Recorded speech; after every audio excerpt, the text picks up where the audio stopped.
بسم الله الرحمن الرحيم، والصلاة والسلام على سيدنا محمد وآله الطيبين الطاهرين وصحبه المنتجبين.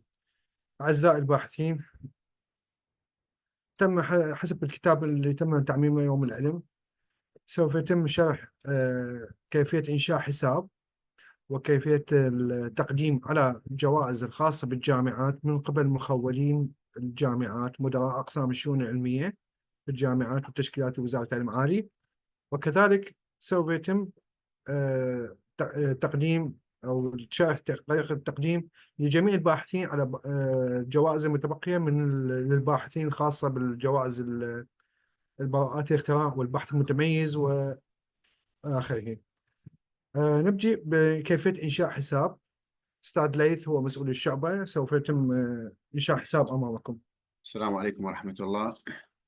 آه،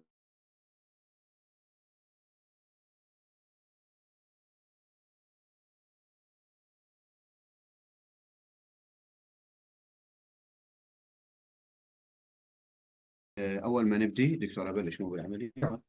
أول ما نبلش نسوي عملية إنشاء الحساب. راح يكون هذا الشرح توضيحي طبعا. مثلا هسه هذا إيميلي أنا راح أفوت. تفضل. نعم. استخدموا وياي خاص مثلا. نعم. عندي. نعم راح يكون تأكيد صفر تسجيل.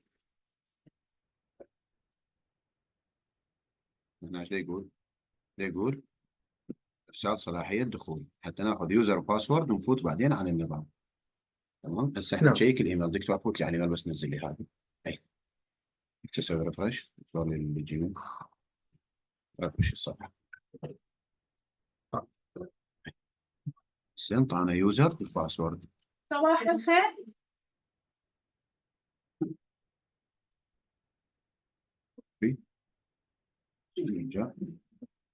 هسه مثل ما تعرفون احنا انشأنا حساب ودز لي يوزر وباسورد.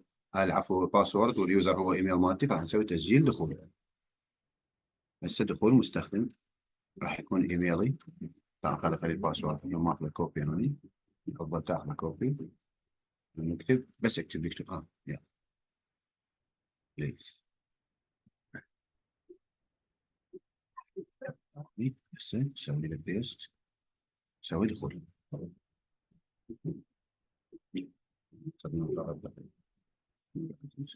أو خليها دكتور بسرعة. أخذ هذا كله كوبي. أي كلمة المرور أخذها كوبي دي.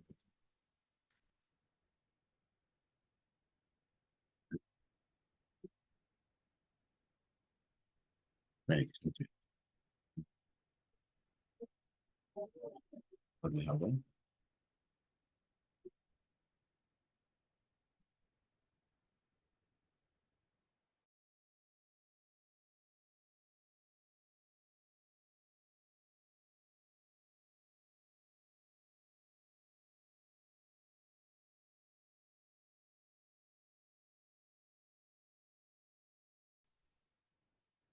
هاي يلا أرجع مرتب.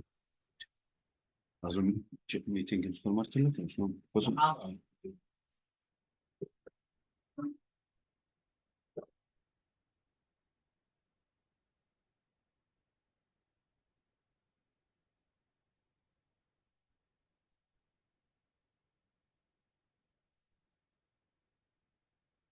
لا لا لا أرجع مرتب فقط. هذا غير واحد. خذها من جديد. يلا. اتصل يمكن الزوم يشتغل. تمام.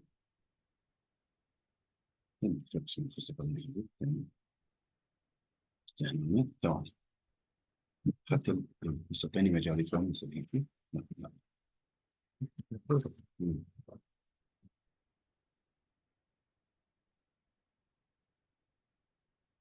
كويس. مم.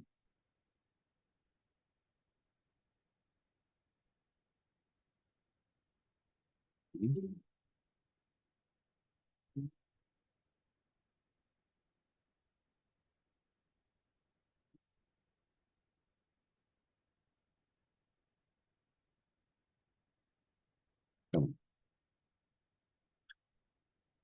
تم الدخول إلى الصفحة الخاصة بالتقديم على جوائز يوم العلم. أوكي. نعتذر عن هالخلل، صار خلل بالنت وبالإيميل. اليوزر نيم والباسورد اللي يتم إرساله على الإيميل، يعني ملاحظة جدا مهمة. ما يحتاج ينكتب، يعني ينكتب بالدخول، ناخذ كوبي بيست أفضل. هسه نبي نقدم على جائزة البحث العلمي المتميز، نضغط عليها، تصير إضافة استمارة جديدة. هنا أنا معلومات عامة: الاسم واسم الأب واسم الجد. باحثين الأعزاء، إذا ممكن بس تبلغونا أو تكتبون بالشات إذا تسمعونا والصورة واضحة. الجو 17.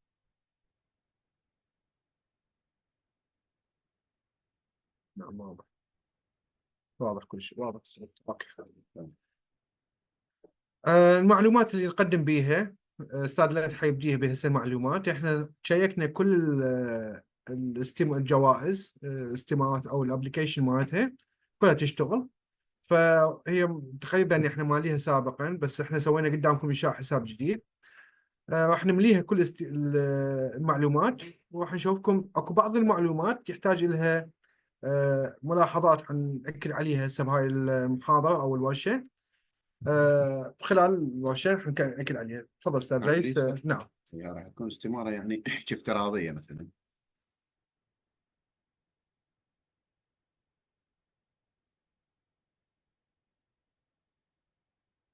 يعني أي، خلينا نقول مثلا أي جامعة.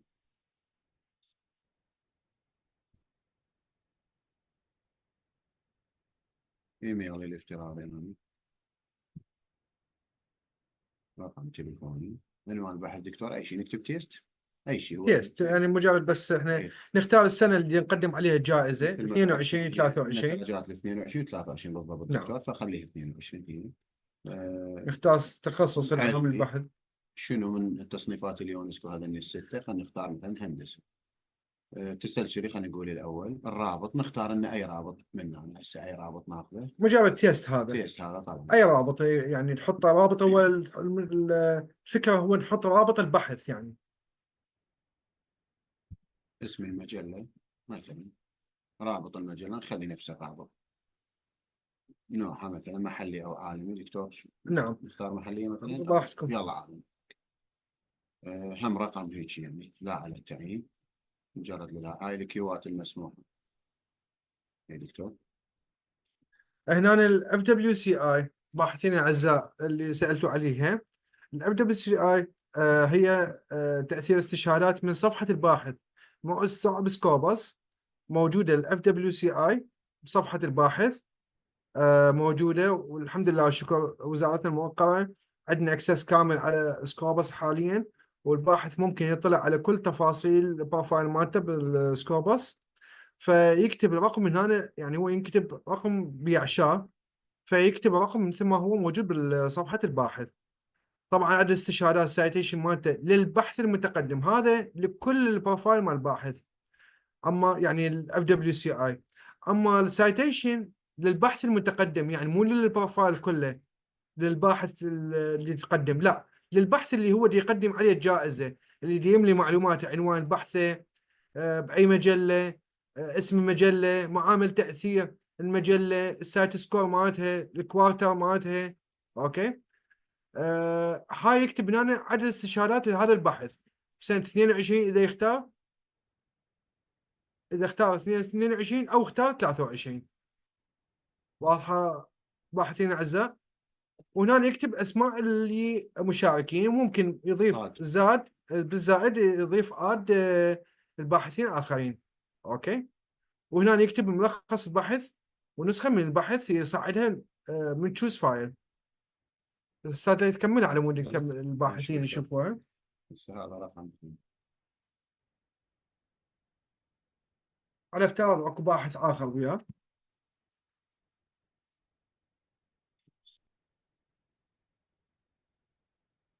احنا معلومات افتراضيه طبعاً المسموح للوقت به يعني. دكتور اي. نعم، المسموح والمسموح به المسموح رفع نسخه من البحث او نسخه من المرفق تكون اما بي دي اف اما دوكيومنت او ملف مضغوط.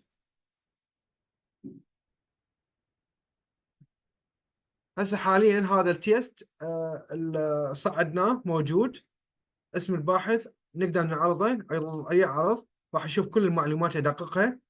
اوكي. سالونا الباحثين هاي وصلت المعلومات؟ ما دام طلعت لك بالسيستم موجوده بس طلعت لك عرض معناه وصلت لنا.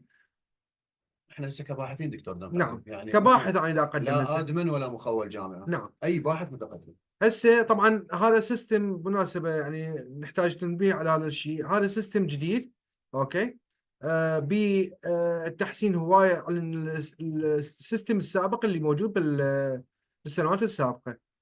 هسه نريد نقدم على جائزه عمل تشجيعي تطوعي، نسوي اضافه استماره جديده، وايضا استاذ ليث مشكور حيقدم عليها. واجب. نقدم نفس هذيك نعم، بس نفس نشرح شرح بس بعد. تيست يعني سريع. شلون سريع. اوكي. نفس الآلية دكتور، هي هم نختار لا على تعيين اسماء، انا مسوي واحد هيك يعني افتراض.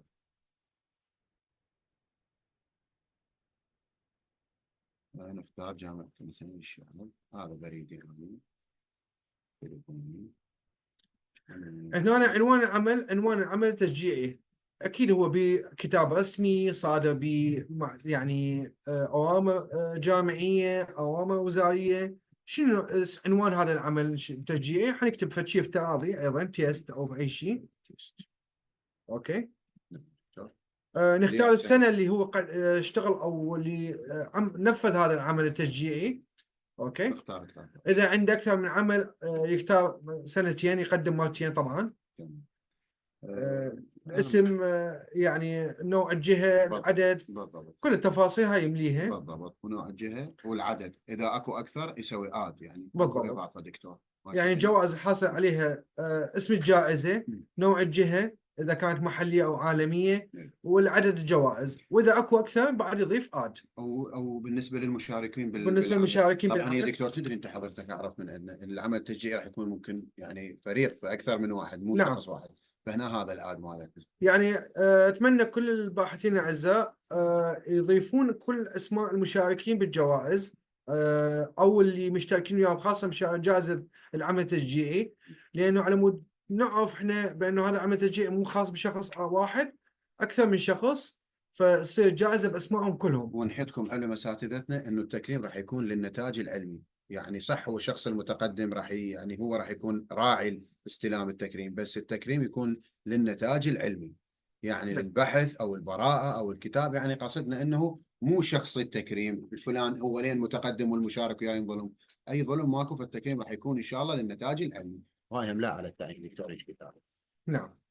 وطبعا هاي نوع المستمسكات المطلوبه، يعني يحتاج توثيق. التوثيق، يعني نسخه من التوثيق، نسخة من الجوائز الحاصل عليها. راح نختار ملفات يعني افتراضية هسه حاليا احنا، لأن نقدم بس نشوف الاستمارة يعني تشتغل وفعالة، ونشرح لكم على كل تفاصيل الابلكيشن مالتها.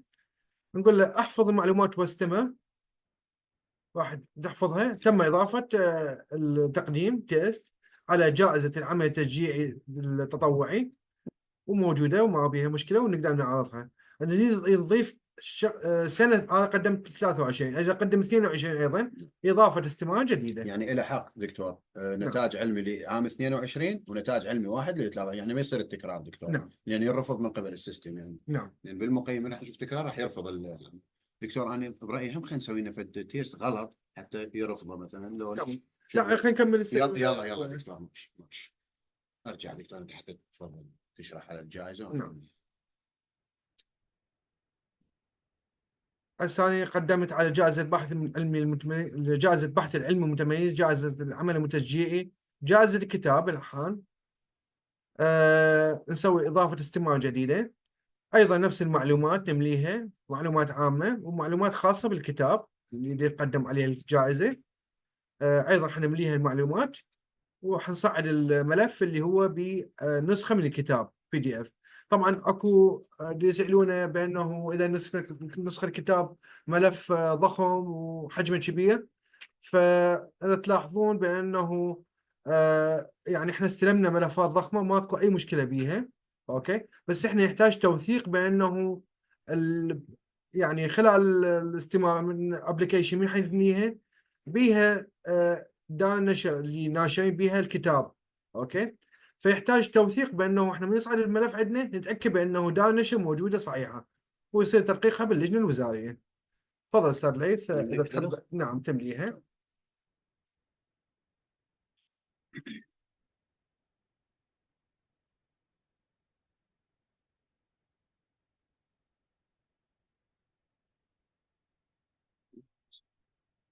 دكتور مثلا. ها دكتور، بس احب اوضح شغله. نعم احنا بالنسبه لنا اللي دا يتصلون بينا نضيف تشكيلاتهم. اوكي، اللي دا يتصل بينا يقول مثلا انا جامعه الفلانيه بس قسمي او المركز او الوحده ما موجود، نعم فاذا يحب يتصل بينا نضيف له اياه. اذا خلينا نقول صار يعني الوقت متاخر ومستعجل يريد يدز عنده ارتباط او التزام، من كلمه اخرى هاي تغني عن التشكيل اللي ما موجود. نعم يعني واضحه الفكره دكتور؟ نعم نعم. إيه. فمثلا هنا اختارينا جامعه الحكمه مثلا. هنا أنا شنو عندنا؟ قلنا اختارينا الحكمة. اي شهادة مثلا ماجستير، لقب علمي مدرس مساعد، بريدي الإلكتروني، رقم تليفون، عنوان الكتاب، لا على التعيين، دار النشر. هنا راح نختار مثلا أول شيء صنف الكتاب.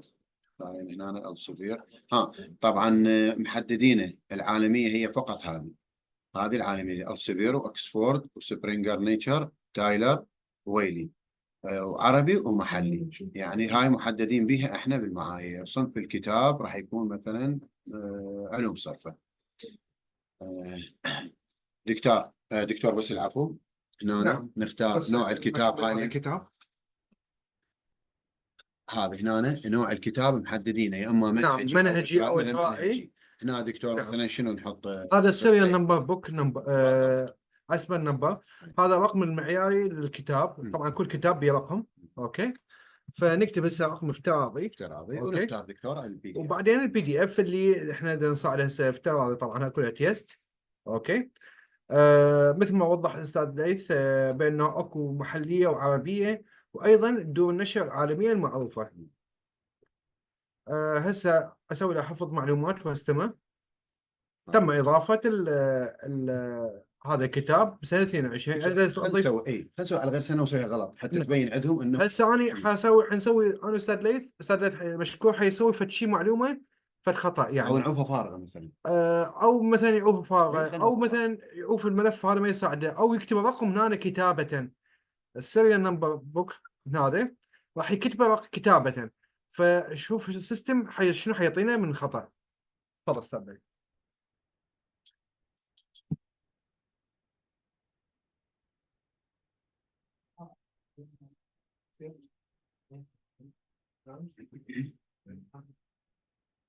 هاي كلها افتراضيه يعني.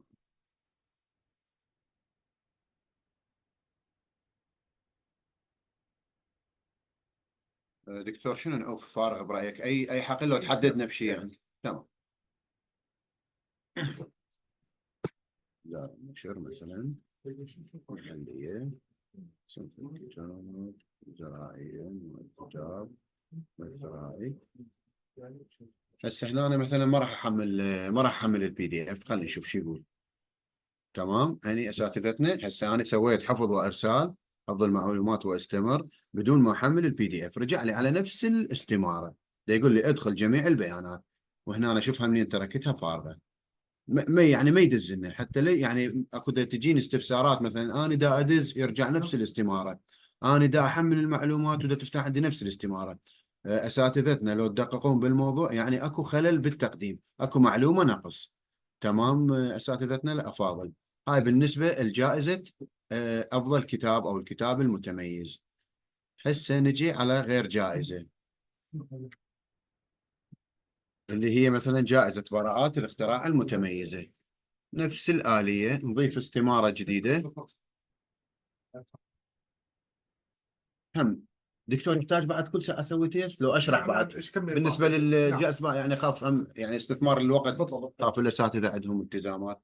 نفس الآلية هم تيست بس ما راح اسوي انا، بس احكي عليه نفس الشيء، هم الاسم، المعلومات الخاصه بك، تاريخ ميلادك، تشكيلك، واكد على موضوع اذا التشكيل بنقص كليه معهد مركز تليفوننا موجود تبلغونا نضيف التشكيل، اخاف مثلا اكو تشكيل ما موجود. واذا ما تلقوا وتريد تستثمرون الوقت ما عندكم مجال، تختارون كلمه اخرى هي راح تغني عن هذا الموضوع. الشهاده تحددها، اللقب العلمي، بريد الكتروني، كل شيء يعني ما عندك كلها واضحه ان شاء الله.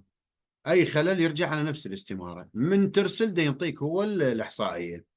هاي بالنسبه لجائزه براءات الاختراع. بقت جائزه مشروع التخرج المتميز، هم نفس الشيء. هاي معلومات المتقدم، اسم المشرف طبعا ينذكر، معلومات الشخصيه اللي هي تاريخ الميلاد، جهه الانتساب، بريدك الالكتروني، رقم تليفونك، عنوانك ينكتب. صنف المشروع راح يكون حسب التخصصات. إذا منشور تكتب وين منشور ضمن هذا حسب القائمة المنسدلة. بس هنا اجتماع ترى فاتحين، تلعب اجتماع فاتحين اونلاين، الله يحفظك. شو بغير غرفة سليمة؟ ماكو، هي شغلتكم شغلتي يوم دكتور كمل. عمرين فاتحين اجتماع اونلاين.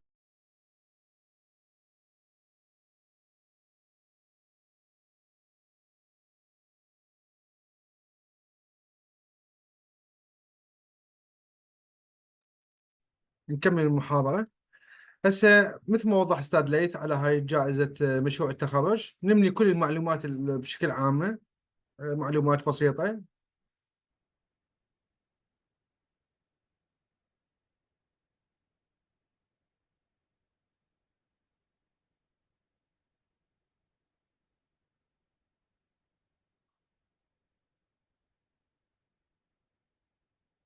نكتب الإيميل، نقرأ رقم الهاتف، كل التفاصيل هذه. نكتب اسم المشروع،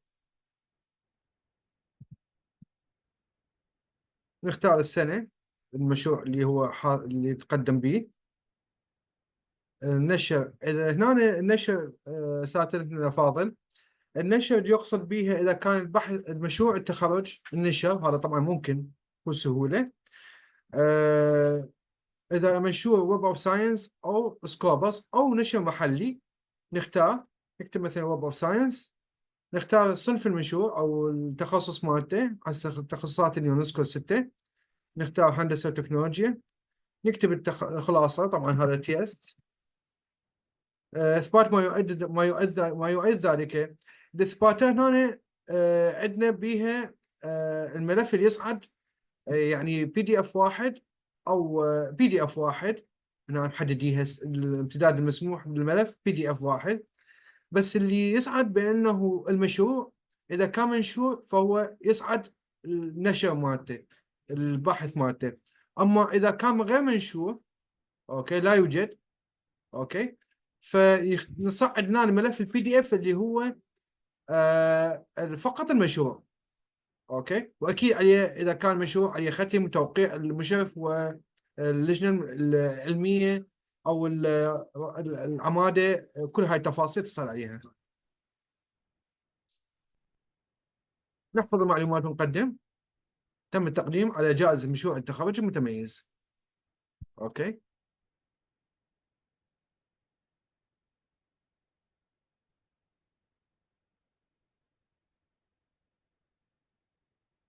هسه نقدم على آه، جائزة براءات اختراع. دكتور سويتها مال براءة، شرحت مال براءات اختراع. اي سويت. بس توضيح اساتذتنا الافاضل، مال براءات الاختراع هنا الجهة تكون تعاون خارجي. يعني الاسماء اللي موجودة بالبراءة الاختراع كلها من العراق، لو اكو اسماء من خارج العراق. اوكي، وهنا نصعد اللايسنس، هذا التشوز فايل بيها اللايسنس، يعني الإجازة براءة اختراع، وأيضا ملف الكامل لبراءة اختراع. أوكي، إجازة براءة الاختراع زائد الملف كامل لبراءة، مثل ما واضحة هنا. التعاون الخارجي هنا ملف يوثق هذا الشيء من قبل الجامعة أو الوزارة. يعني يعني لازم اكو تأكيد من الجامعة أو الوزارة بانه هذا الاسماء اللي موجوده تعاون خارجي موجوده بهذا بيها فد دوكيومنتيشن واضحه بيها. اخر شيء عندنا جائزه العفو، عندنا جائزه باحث متميز. جائزة الباحث المتميز طبعا بها تفاصيل عامة، اللي هي الاسم الاسم، الجامعة، الافليشن او جهة الانتماء، الشهادة، اللقب، هاي كلها معلومات عامة. خلينا نركز على هاي المعلومات اللي خاصة بالبيانات سكوبس وبيانات ويب اوف ساينس. اوكي. البيانات الخاصة بالسكوبس نحتاج عدد السايتيشن اللي موجودة بالبروفايل الباحث، يعني البروفايل مال الباحث ادخل عليه اشوف عدد السايتيشن. هنا عداد هذا اكتب السايتيشن مثلا عندي فد مثلا، او اكتب رقم. اوكي. السايتيشن without او اوت اوف سيلف سايتيشن، يعني موجوده بالبروفايل مال سكوبس. طبعا احنا شارحيها سابقا محاضره سابقه، هاي التفاصيل بانه موجوده بالبروفايل مال سكوبس. اذا اريد اعرف عدد السايتيشن بدون السيلف سايتيشن فاكتب رقم ايضا.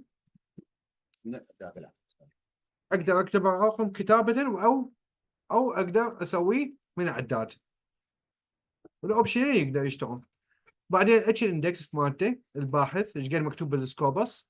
طبعا هو اكيد يعني يتغير بدون سيلف سايتيشن اتش اندكس، بس احنا ناخذ الرقم الموجود بالبروفايل حاليا. يعني هي اللجنه الوزاريه هي تدقق هاي الامور. عدد البحوث الكلي للباحث بالبروفايل. عدد البحوث العام التقويمي اللي هي يقدم سنه 22 او 23. اوكي. يحدد هنا عدد البحوث، او يعني هذه جائزه خاصه فقط بال 23. اوكي. فيكتب عدد البحوث بالعام 23 ايش قد. اوكي. عدد البحوث اذا كان هو الباحث الاول اللي متقدم للجائزه، اذا كان هو عدد الباحث الاول يكتب عدد البحوث ايش قد. عدد البحوث المنفرده لهذا لنفس الباحث. عدد البحوث اذا كان هو corresponding author. وعدد البحوث اذا كان هو الباحث الاخير. طبعا هاي كل المعلومات راح تتدقق، بالاضافه الى اكو معلومات اخرى خاصه بمعايير هاي الجائزه.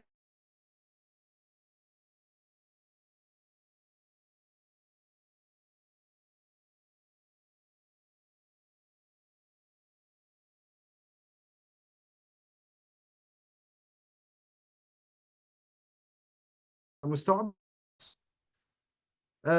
البيانات الخاصه بويب اوف ساينس ايضا نفس المعلومات، بس طبعا هو البروفايل يختلف. ويب اوف ساينس نكتب هنا السايتيشن الكلي، عدد الاقتباسات او عدد السايتيشن بدورات اختراع هاي موجود بالبروفايل مال الويب اوف ساينس. الاتش اندكس ايش قد بالويب اوف ساينس. عدد البحوث الكليه طبعا اكيد لسنه 23 فقط. اوكي. عدد البحوث العام التقويمي عفوا هاي عدد البحوث ملاحظة عدد البحوث هاي للبروفايل كله من أول بحث لحد آخر يوم تقديم، لحد وقت التقديم بالابلكيشن. أما عدد البحوث للعام التقويمي فهي تخص بس 23. عدد البحوث ب 23 ايش قد. وأيضا نفس التصنيف، هو إذا كان باحث الأول عدد البحوثين أو منفرد أو corresponding author. والباحث الأخير.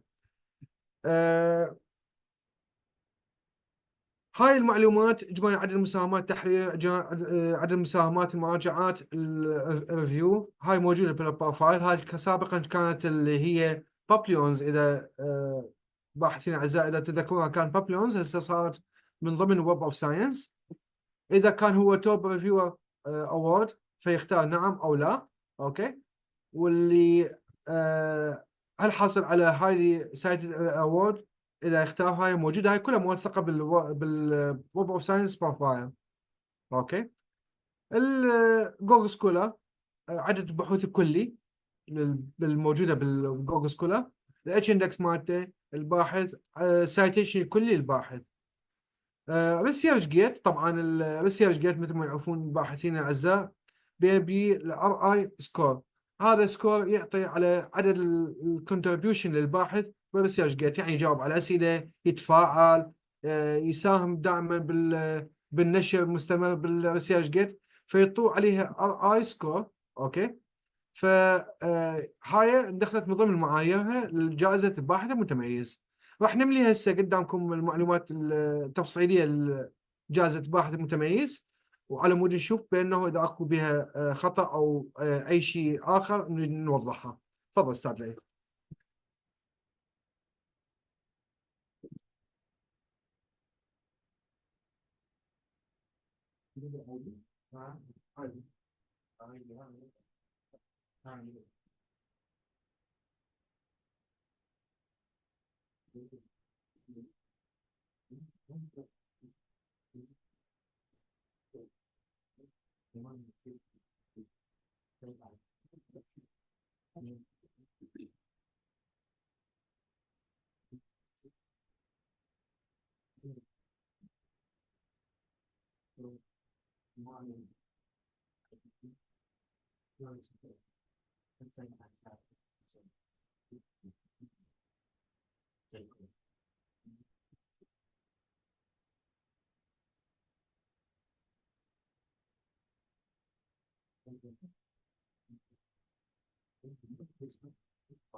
دكتور طبعا هاي الارقام لا على التعيين ترى، بس هيك يعني.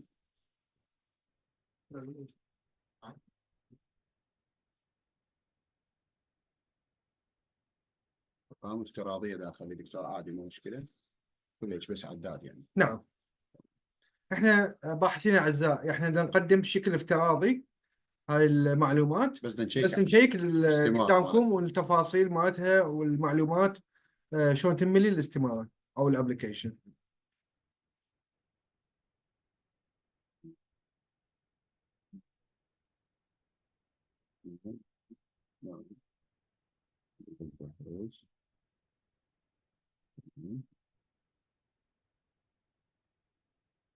سوي حفظ وشرح. نعم. تم حفظ المعلومات بنجاح، اضغط على اوكي، راح يطلع لي التفاصيل هاي المعلومات اللي تم ارسالها. اوكي. عندنا اخر جائزة هي جائزة التميز الاكاديمي. اوكي. ما ايضا معلومات من مقدمة، معلومات عامة. دكتور طبعا هي اوكي. جائزة مستقلة نعم. استحدثت هذا العام اللي نعم. يعني وهي فاقترح من قبل يعني كادر متقدم بالوزارة تمثل بالسيد الوكيل المحترم الشؤون العلمية الشؤون البحث العلمي، أن يكون هذه التقديم عليها يدمج ويا نظام يوم العلم، فهاي المعلومات والمعايير الخاصة بالجائزة. نعم. هاي معلومات عامة بالمقدمة، وسائل اتصال، اسم الباحث، بعدين يسأل على نفس تقريبا معلومات نفس جائزة الباحث، بس أقل من عندها تفاصيلها.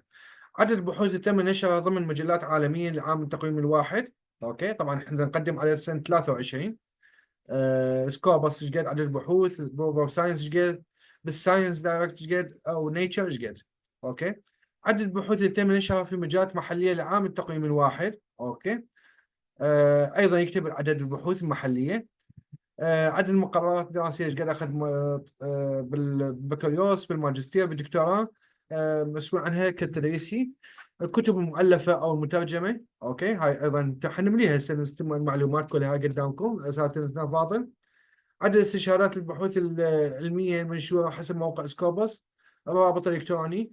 اوكي. لل البروفايل سكوبس. اوكي.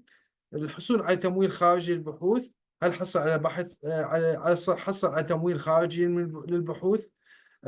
هاي طبعا سؤال يكون تمويل خارجي فقط. اوكي. تفضل استاذ لي. نملي وحده لو خلاص دكتور نكتب الشرح حتى نستثمر لا وقت لا كيف؟ بس أملي استمارة نمليها. كاملة تمام. هذا التيست مالتنا. جامعة الكرخ خليها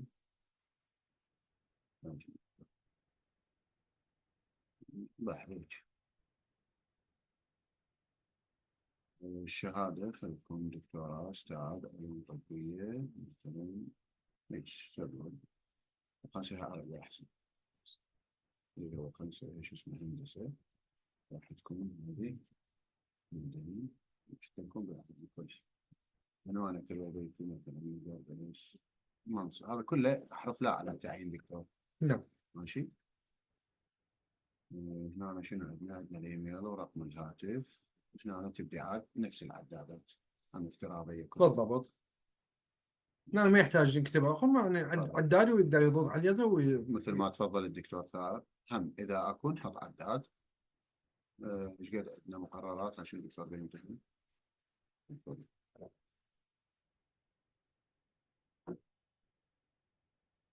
باحثين الأعزاء، ماكو داعي ضغطون على التسجيل، لأنه المحاضرة مسجلة إن شاء الله، وراح توصل إلى حضراتكم. نعم أستاذ ليث، تفضل. هنا المقررات الرسمية المسؤول عنها العام الدراسي الواحد، فكان كلها عدادات. كم مادة يعني؟ بالضبط. كم يدرس تدريسي؟ طبعا إذا تلاحظون أساتذتنا كل شيء موثق، هذا راح يكون كله PDF واحد مضغوط. أحسنت أستاذ ليث. هاي بس يعني مو كل واحد يسوي له توثيق، هو توثيق واحد لكل المعلومات الموجودة. ترجمة، عدد الاستشهادات، هم عندنا عداد الرابط الإلكتروني، راح نختار هذا الرابط هم لا على التعيين، اللي هو بمفروض صفحة الباحث بسكوبس. إذا أكو تمويل ونختار نعم يتوثق ويا هذا الفايل، كلا نختار هسه هم هذا PDF مالتنا الافتراضي اللي هو بكل توثيق. نعم. هاي المعلومات اللي أعلاه. شنو مكتوب هنا؟ موثق فوق، يتوثق بهذا PDF، يجي المقيم متفضل يدقق الموضوع. دكتور نخليها كاملة ولا نسويها بها غلط حتى نشوف؟ لا كامل. تم نعم. حفظ المعلومات بنجاح. خلاص نعم. هاي يعني رسلت للنظام. هاي بالنسبة جوائز اللي حكينا عليها دكتور كلها اللي ينشئ حساب ويدخل كدخول مستخدم، باحث، طالب، يعني كافة التشكيلات. بقى عندنا دكتور حسابات المخولين اللي هم من هم؟ مدراء أقسام الشؤون العلمية. هذول يكونون مسؤولين يعني مسؤولين عن الجوائز المتعلقة بتشكيل الجامعة. على سبيل المثال الجامعة احنا نقول يعني اللي تشمل مكتبة جامعية متميزة، وحدة بحثية متميزة، مركز بحثي متميز، عندنا أفضل جامعة، وبعد عندنا المجلة العلمية المتميزة. راح نستعرضها هذه إن شاء الله. هاي مو أي واحد يقدر يدخل، هذه تزويد المعلومات للمخولين مال الجامعات دكتور. بس أنا دكتور خلينا نلغي هاي نعم. خلينا نبدي من شو اسمه من جديد. لا ليش نفس هذا احنا دخلنا دخول. نعم. ليش ما دخلنا؟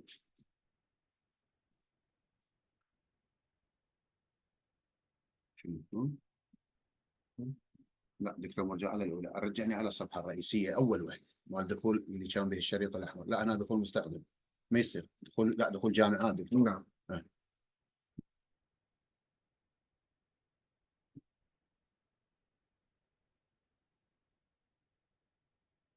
بس هنا دكتور خلينا نشرح على هذا الشريط. نعم.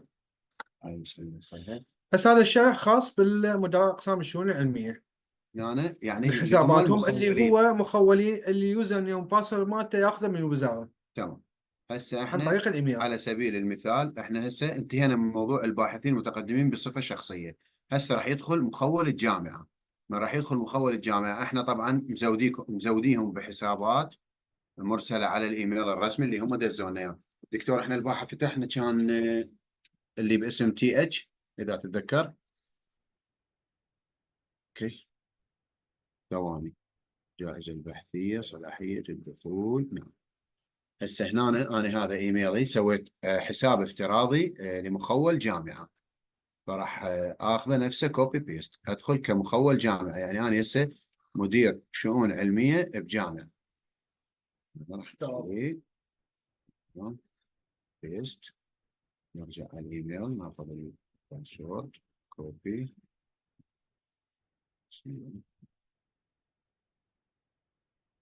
ليش يعطيني وين طبيت عليها صفحة دخول الجامعات؟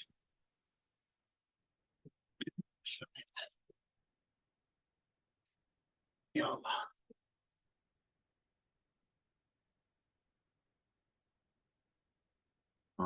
لازم نسوي حساب جديد. لو ناخذ حساب اي جامعه مو فد مشكله دكتور. مش اطلع قول لها اطلع وياها احكي لها وقول لها ناخذ حساب اي جامعه ماكو مشكله. خلينا نسوي هسه دخول وزاره، ناخذ حساب جامعه.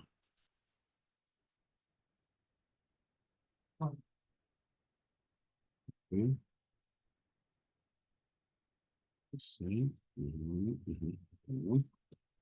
نفوت دخول الوزارة. عشان ما قاعد تنزل عندي شيء.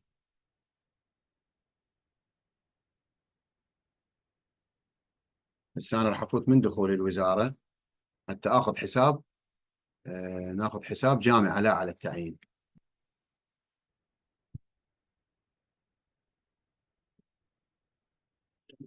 هنا عندنا طبعا شركم هاي إحصائية كاملة بعدد المتقدمين. تشكيلات هنا الأشخاص مخولين الجامعات، هذا حسابنا إحنا، أنتم ما عليكم به، إحنا راح ناخذه إن هذا. مثلا نختار دكتوريات جامعة، مثلا جامعة المستنصرية نفوت لا على التعيين، ناخذ أي جامعة. تمام. مثلا هسه عندنا جامعة من الفوائد مثلا مستنصرية، خلينا نشوفه ناخذ حسابه. سويت دكتور افتراضي بس لغيته حتى نسوي واحد جديد قدام. كوبي. نسوي دخول جامعات بالنسبة للمخولين. بيست. لا هذا الباسورد ناخذه كوبي.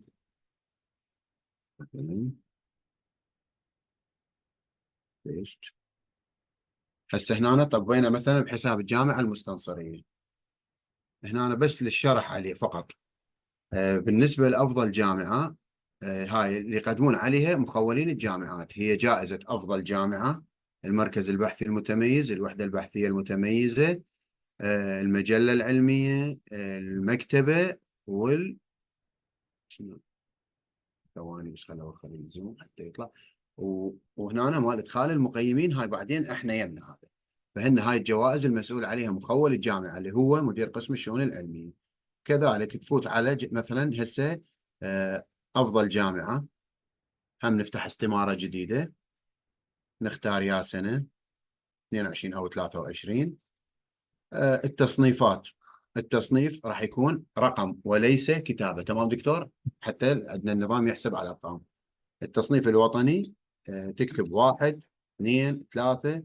تصنيف شنغهاي يعني تسلسل الجامعة بالضبط. بسنة 22 في التصنيف الوطني أو تصنيف شنغهاي أو تايمز أو كيو اس. زين كمل. طبعا اكو تفاصيل اكو تفاصيل بالتصنيف التايمز. وصلت لنا هاي الأسئلة. من تصنيف التايمز بتفاصيل يوث يونيفرسيتيز او كيو اس، ايضا تفاصيل. احنا نريد تسلسل الجامعه بهاي التصنيفات بشكل عام، يعني الجنرال، مو يعني من ندخل على سبيسيفيك بالتايمز او بالكيو اس او بشنغهاي. تسلسل الجامعه. هنا نصعد الملف مدير قسم الشؤون العلميه بالجامعات الموقعه. يصعد الملف، يوثق هذا المعلومات. اوكي. ينزلها، طبعا هو كلها ويب سايت.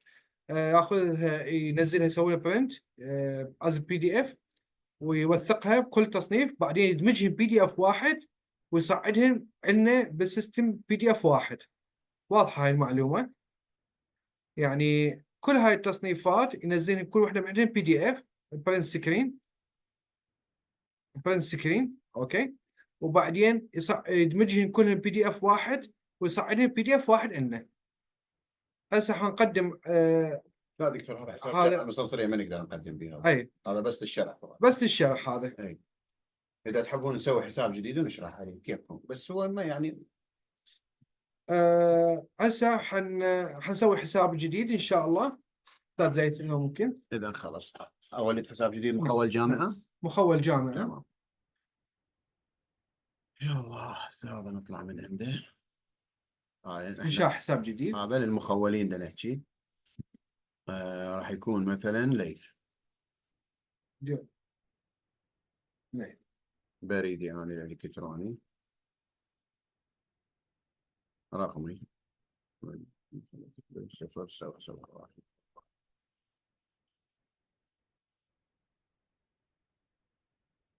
اسم المستخدم طبعا. لا. لا ما اريد اولد لهم حساب، اسوي كلمة شو اسمه باسورد جديد. نعم. بيست. بس الاسم غير. صح. يتغير هسه راح يكون ليث.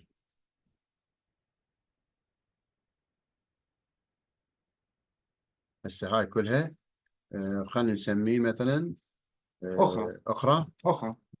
أخرى. هاي المعلومات اللي نولد بها حساب مخول الجامعات، إنشاء حساب. نرجع باك. تأكيد الاسم. هسه احنا نجي وينها أخرى ندور على لا أخرى. ما وصل. بلي لا ما سوينا إنشاء حساب. لا ما صار. يا ليش؟ يعني إنشاء تأكيد اسم المستخدم ما كتبته. ما متأكد؟ يلا إيه. مو مشكلة بس نسوي واحد جديد. أي أوكي. هسه أوكي هذا خلينا نضيف هذا نضيف. هنا ايش نختار مثلا؟ لا خلينا نختار أخرى يلا يلا صح. أخرى. أخرى. اسم المخول راح يكون ليث. بريدي. طبعا اساتذتنا الفاضل الاستاذ ديثس اللي يستعرض التفاصيل من انشاء الحساب. طبعا انشاء الحساب للجامعات الحكوميه والاهليه كافه. اتمنى على كل مدراء اقسام الشؤون العلميه عممنا كتاب واكدنا عليه بانه يتواصلون ويانا ويدزون على جوجل فورم اللي عممناه بالكتاب اللي الى الساده المساعدين العلميين على مود يصير عندهم انشاء حساب ويستلمون الحساب مالتهم على الموقع. هاي تم إنشاء الحساب. تم هذا انشاء. الحساب الافتراضي. نعم. زين هسه هسه نرجع ندخل. باك. شوف الأخرى وينها.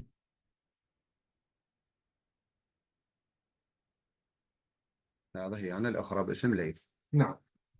وهذا كنا مسوي افتراضي بس لغيناه على مود نشرح جديد.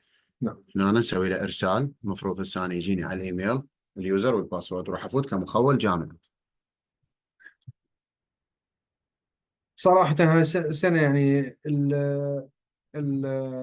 الحساب والتفاصيل مالته كلش ممتازة وسهلة التعامل وياها. هذا في.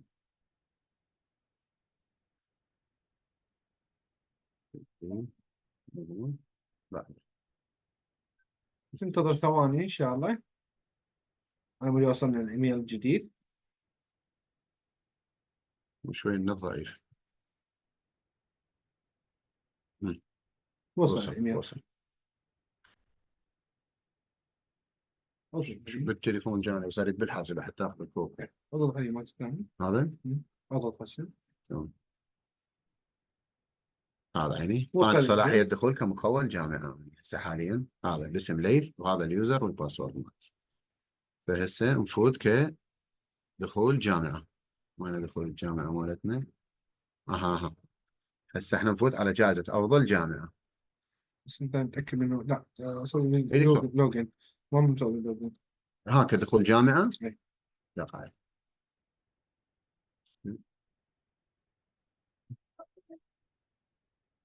ايه افتح لي على الصفحه من جديد دكتور.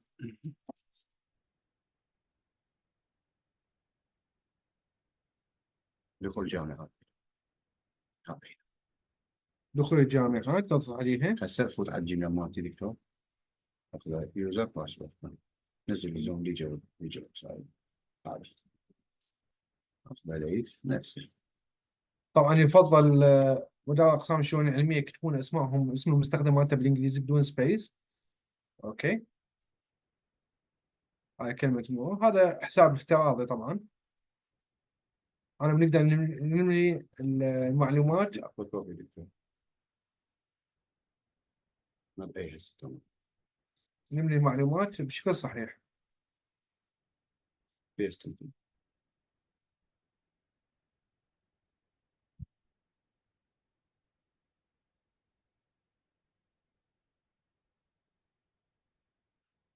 هسه دخل هذا حسابي افتراضي مثل ما شرحنا على جائزه افضل جامعه اللي حنمليها هسه امام حضراتكم. طبعا يختار المخول يختار السنه اللي يجي يقدم عليها حسب المعلومات اللي متوفره عنده. تفضل استاذ. دكتور مثل ما قلت لك التصنيفات تنكتب رقم مثلا. رقما وليس كتابه. اساتذتنا الافاضل. ننطي ما يؤيد ذلك طبعا. كلها تتحمل بملف PDF. تم حفظ المعلومات بنجاح دكتور. اوكي. تم نعم. حفظ المعلومات هاي بالنسبة للجامعة المتميزة. اوكي. شنو عندك؟ ها هي اوكي. هسه نقدم على جائزة أخرى. هسه نعرض هالمعلومات، نقدر نعرضها. نقدم على جائزة مركز البحثي المتميز، تم إضافة نضيف مركز جديد. كذلك نفس الشيء، أبحاث الطاقة مثلا العام 23. رابط المركز هو بريد الإلكتروني. ايش قد عندنا حملة دكتوراه، ايش قد عندنا حملة ماجستير، الألقاب العلمية كلها أرقام مو كتاب. نعم مثلا كلها أرقام افتراضية. هذه البحوث المسوقة تنطينا إياها، وإذا أكو طبعا كلها ثبوتيات تنضغط بالPDF. ثواني بس دكتور افتح. هنا الرابط ينحط مالت أي رابط، خلينا ناخذ أي رابط. اوكي. تصنيفات دكتور نحط له مثلا ما عنده تصنيف شي يكتب 0 صح لو انا غلطان؟ نعم. يكتب 1. إذا كان تصنيف المركز يعني العفو، تصنيف المركز باحثين الأعزاء، مدراء أقسام الشؤون العلمية لطفا.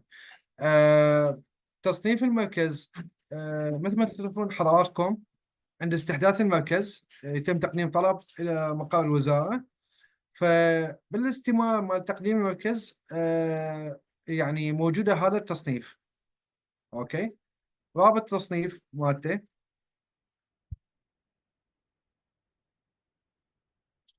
رابط عفوا، هاي استاذ ليث، هاي مال تصنيف المركز اوكي.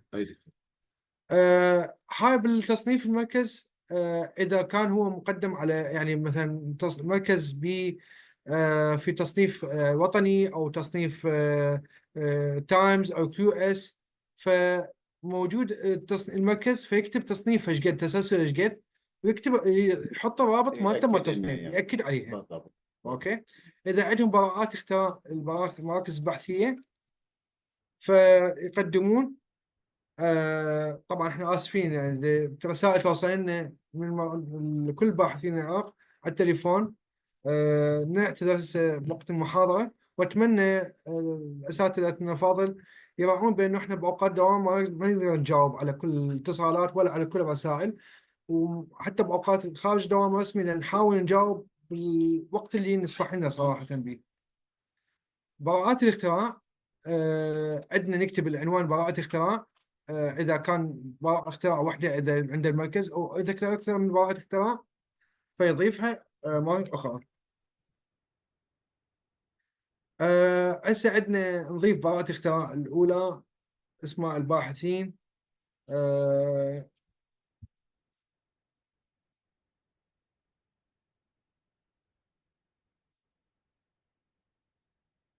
أوكي. الجهة المانحة جهاز مركزي لتقييس السلطة النووية أو عالمية. أوكي.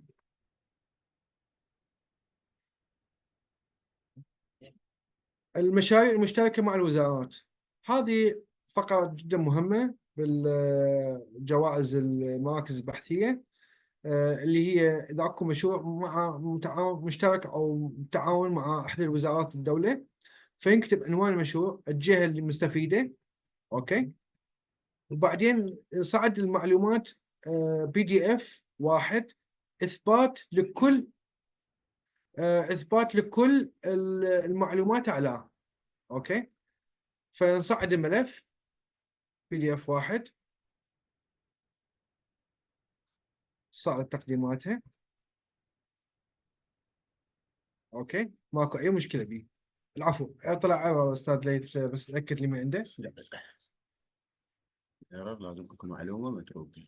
هذا تصنيف المركز، اذا كان ماكو اي تصنيف بالمركز اوكي فنعوفه فارغ.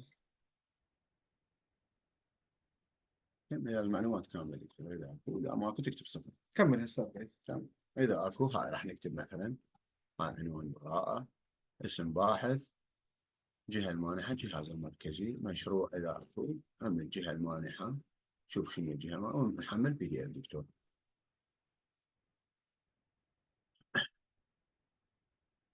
هسه صار تقديم المعلومات بنجاح. نروح على جائزة أخرى. دكتور، أنا أريد جائزة بس الوحدة اشرح البحثية بعد، البحثية. يعني هي نفس المعلومات. جائزة الوحدة البحثية، اسم الوحدة، السنة اللي تقدم بيها، رابط الوحدة، الرابط الإلكتروني مالتها، الإيميل الرسمي مالتها. طبعا الإيميلات يعني باحثين أعزاء، يعني بالمراكز البحثية بالجامعة، بالوحدة البحثية، تصير إيميلات رسمية فقط حصرا. عدد الباحثين حسب الشهادة، معلومات عامة. عدد الباحثين حسب اللقب العلمي. عدد البحوث المنشورة للوحدة البحثية بالسكوبس أو بوب ساينس، محلية مشتركة مع باحثين أجانب. عدد البحوث المسوقة محليا أو عالميا أو ويا جهات حكومية. أوكي.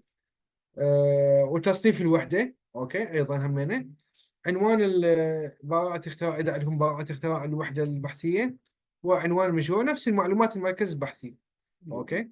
وهم ارسال معلومات وهم تنضبط كلها أيضا بي دي اف بالضبط كل الإثباتات تصعد بملف PDF واحد. كذا نطلع أما الجواز دكتور. جائزة المجلة العلمية المتميزة، أوكي، يحتاج شوية توضيح. عنوان المجلة ينكتب، السنة اللي يجي يقدم عليها الجائزة. أوكي، ممكن يقدم 22 أو ممكن يقدم 23. يقدم حصرا مخول الجامعه دكتور. طبعا أي. أكيد. السيريال نمبر للجورنال. أوكي، صنف المجلة حسب تخصصات اليونسكو الستة.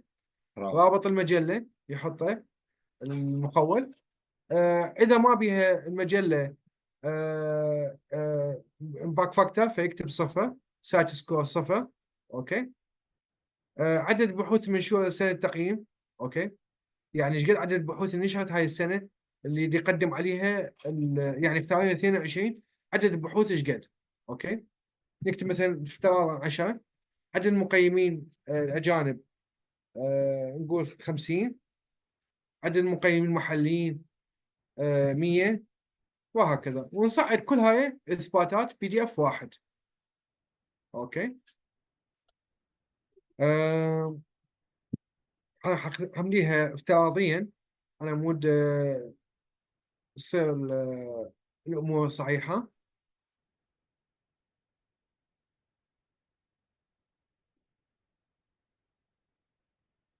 صنف المجال اللي ما اختاريته مثلا طبيه.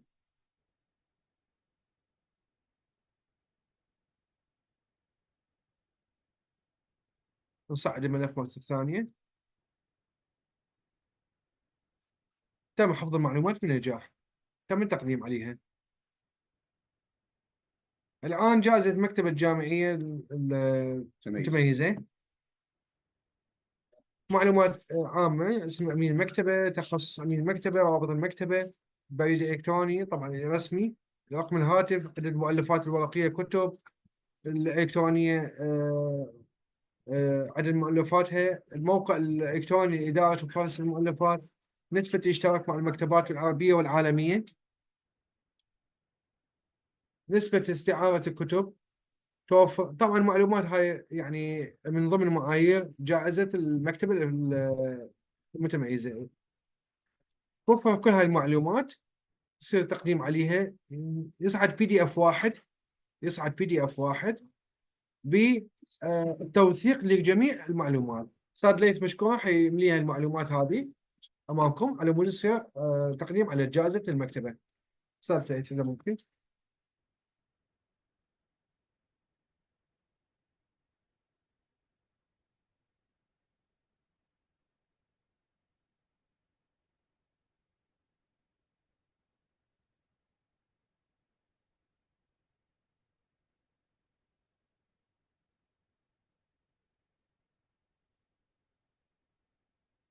الدالات هنا.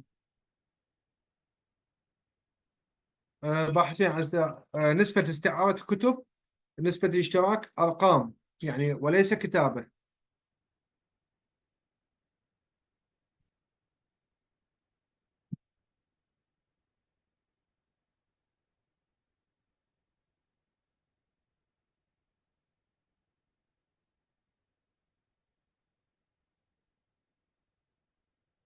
هاي متوفر غير متوفر، انا ايش دا اختار؟ ترى لا على الثاني دكتور، هيك يعني بس مجرد توضيح. نعم.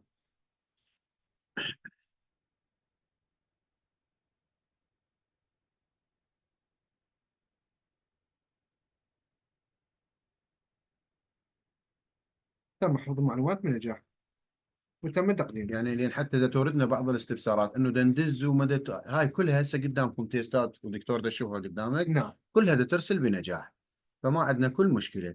وهاي بالنسبه للمقيمين هاي بعد شغلنا احنا كوزاره بعدين من هذا شباب ترشيح من الجامعات بالضبط. والتفاصيل هاي هاي تكون بالنسبه خاصة لكل بينا الجوائز واليه التقديم نعم. تذكر عليها. باحثين أعزاء، نفتح باب الأسئلة.